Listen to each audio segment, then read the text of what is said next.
Sauade Rüütel ütleb 7. märtsil, et kõik, mida sa sead endale eesmärgiks, on täiesti saavutatav. Lihtsalt hakka tegutsema.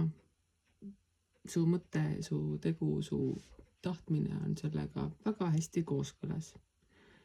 Samas võid sattuda ka kokku selliste inimestega, kes tegutsevad niimoodi, et sul jääb suu ammuli ja sa vaatad, ohoo, see on ikka päris äge.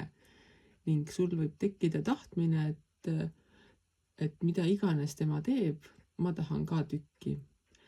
Selle sooviga tasub veidikene ettevaatlik olla just selles mõttes, et tähele panna, mis asi see on, mida ta teeb, et kas see on ikkagi nagu väga mõistlik tegevus või see on lihtsalt see, et ta läheb läbi elust nagu